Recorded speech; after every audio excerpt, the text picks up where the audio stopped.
Hello everyone, welcome to online education. आज के इस वीडियो में हम लोग पढ़ेंगे क्लास 6 हिस्ट्री बुक का chapter 9 new empires and kingdoms का पार्ट 1। उम्मीद है कि आप इस मेरे वीडियो लेक्चर को शुरू से लेकर एंड तक ज़रूर देखेंगे। आज के इस वीडियो लेक्चर में जो हम पढ़ने वाले हैं वो बहुत ही ज़्यादा इम्पॉर्टेंट है, क्योंकि आज हम प्रशस्तीज और समुद्रगुप्त के बारे में पढ़ेंगे। So let's start today's topic, prashastis and what they tell us. Arvind was supposed to be acting as Samundragupta, a famous ruler of dynasty known as Guptas. Arvind Samudragupta की एक्टिंग कर रहा था। समुद्रगुप्ता जो कि एक मशहूर रूलर रहा है गुप्ताज डायनेस्टी का। We know about Samudragupta from a long inscription inscribed on the Ashokan pillar at Allahabad. तो हमें समुद्रगुप्ता के बारे में जो एक अशोकन पिलर है, जो अशोका ने पिलर बनाया है इलाहाबाद पे, तो वहाँ पर जो उस पिलर पे इंस्क्रिप्शन दी गई है, अशोकन इंस्क्रिप्शन, मतलब वहाँ पर जो इंस्क्राइब करके लिखा है, खुद के लिखा है, उस इंस्क्रिप्शन से हमें समुद्रगुप्त के बारे में पता चलता है।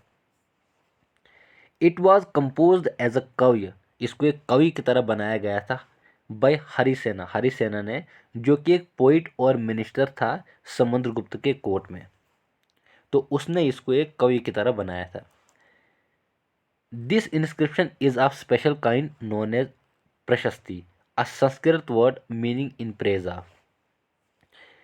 प्रशस्ति एक स्पेशल किस्म की इंस्क्रिप्शन होती है, उसको प्रशस्ति कहा जाता है, और ये एक संस्कृत वर्ड है जिसका मतलब होता है किसी की तारीफ लिखना।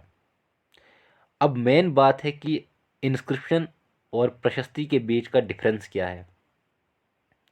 इंस्क्रिप्शन में इंस्ट्रक्शंस और आर्डर्स को लिखा जाता था, और प्रशस्ति में किंग की तारीफ को लिखा जाता था और रूलर्स की तारीफ को लिखा जाता था। उम्मीद है कि आपको अच्छी तरह से समझ में आया होगा।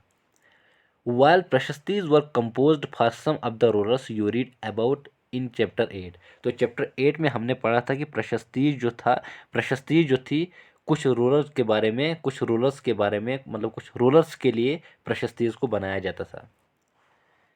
सच एज गौतमी पुत्रा श्री सतकर्णी, जैसे कि गौतमी पुत्रा श्री सतकर्णी के बारे में हमने चैप्टर 8 में पढ़ा था। They became far more important from the time of Gupta's, जो कि गुप्ता के टाइम से बहुत ही ज़्यादा इम्पॉर्टेंट हो गए थे। उम्मीद है कि ये टॉपिक आपको अच्छी तरह से समझ में आया होगा। नेक्स्ट टॉपिक है हमारा समुद्रगुप्ताज प्रशस्ति। समुद्रगुप्ता प्रशस्ति हमें बताती है कि पोइट जो थे उन्होंने किंग की तारीफ एक ग्लोइंग टर्म्स में की थी, मतलब बहुत ही अच्छे शब्दों में की थी।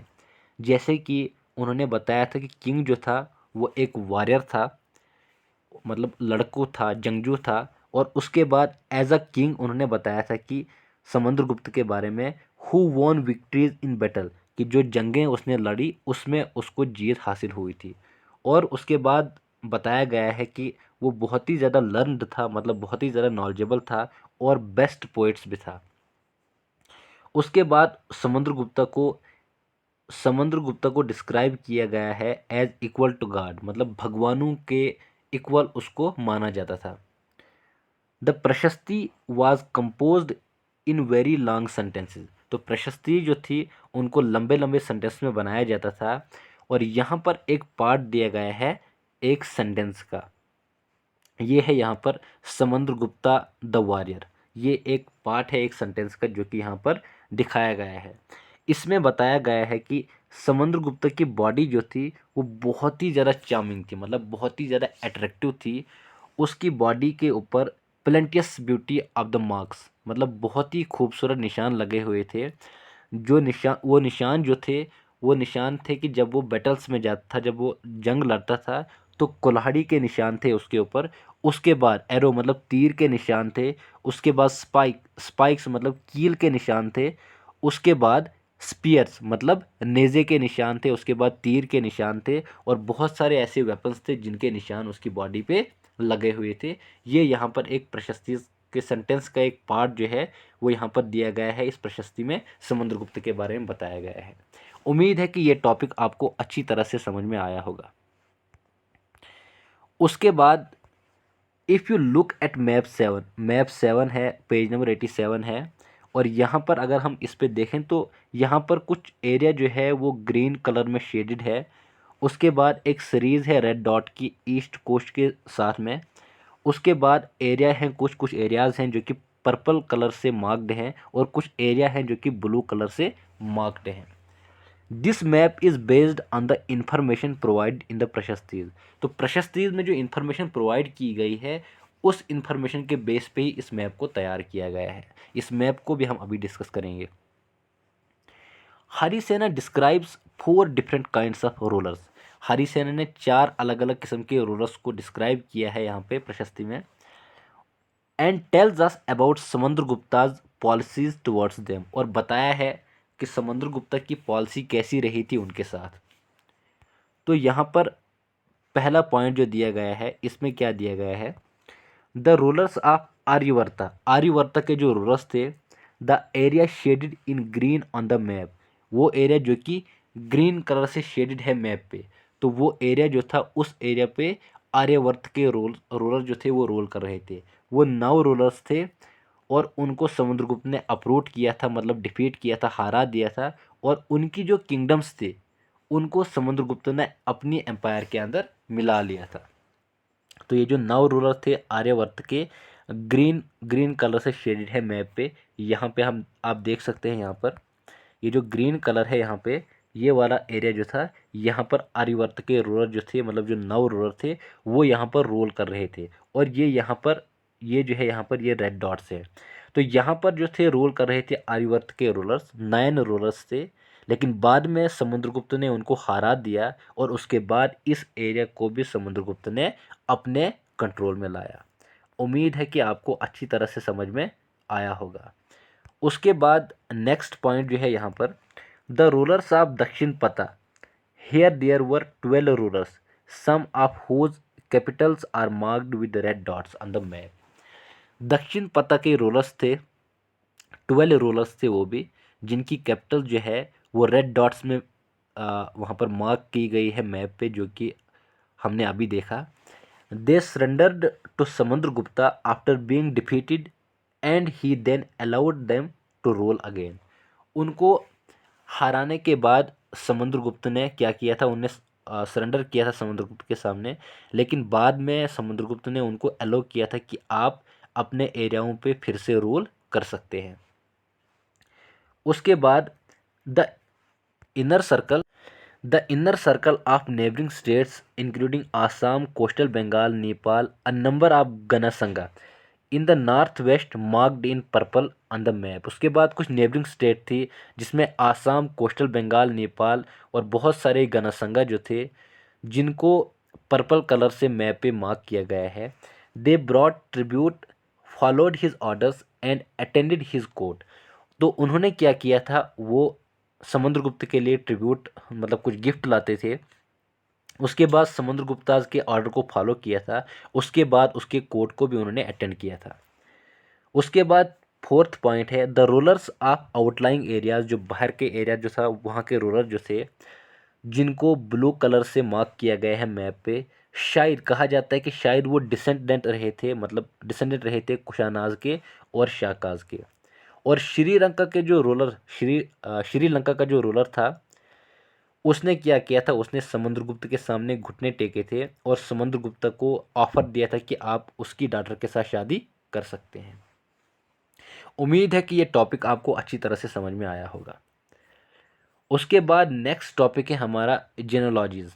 अब जिनोलॉजीज़ क्या होता है?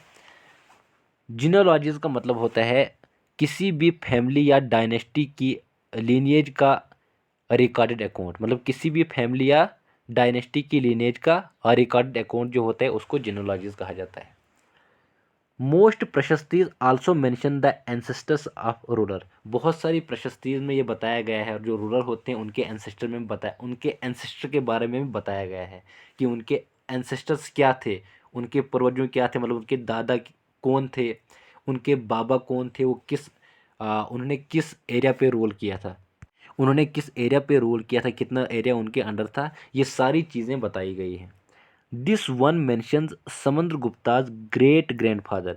तो यहाँ पर एक जो प्रशस्ति है उसमें समुद्रगुप्त के ग्रेट ग्रैंडफादर मतलब उसका परदादा जो है उसके बारे में बताया गया है, उसका जो दादा था उसके बारे में, उसके बाप के बारे में और उसकी माँ के बारे में। तो जो समुद्रगुप्त का परदादा था वो श्रीगुप्त था, उसके बाद घटोत्कच आता है, उसके बाद आता है चंद्रगुप्त वन, उसके बाद चंद्रगुप्त का बेटा आता है समुद्रगुप्त, और समुद्रगुप्त के बाद आता है चंद्रगुप्त सेकंड जो कि समुद्रगुप्त का बेटा होता है।